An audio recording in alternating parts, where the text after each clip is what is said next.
નમસ્કાર, સત્યમેવ જયતે લાઈવ ન્યૂઝમાં આપનું સ્વાગત છે। વડોદરા જિલ્લાના સાવલી તાલુકામાં રખડતા ઢોરનો આતંક દિવસે ને દિવસે વધતો જઈ રહ્યો છે।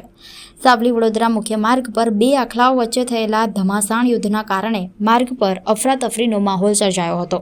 આ ઘટનાએ રાહદારીઓ અને વાહન ચાલકોના જીવ જોખમમાં મૂકી દીધા હતા। સાવલી વડોદરા રોડ પર અચાનક બે આખલાઓ આમને સામને આવી જતા ધમસાણ યુદ્ધ સર્જાયું હતું।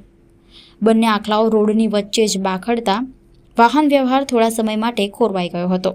અચાનક સર્જાયેલી આ પરિસ્થિતિના કારણે વાહન ચાલકોએ અકસ્માત ટાળવા પોતાના વાહનો રસ્તા પર જ રોકી દીધા હતા, જ્યારે રાહદારીઓ પણ સલામત સ્થળે ખસી ગયા હતા। મુખ્ય માર્ગ પર થોડા સમય માટે દોડધામ અને ભયનો માહોલ જોવા મળ્યો હતો। સ્થાનિકોનું કહેવું છે કે સાવલી વિસ્તારમાં રખડતા ઢોરની સમસ્યા સતત ગંભીર બની રહી છે।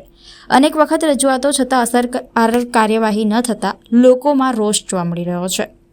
સ્થાનિકોએ તંત્રને રખડતા ઢોરને પકડી કાયમી ઉકેલ લાવવા અને મુખ્ય માર્ગો પર લોકોની સુરક્ષા સુનિશ્ચિત કરવા તાત્કાલિક કાર્યવાહી કરવાની માંગ કરી છે।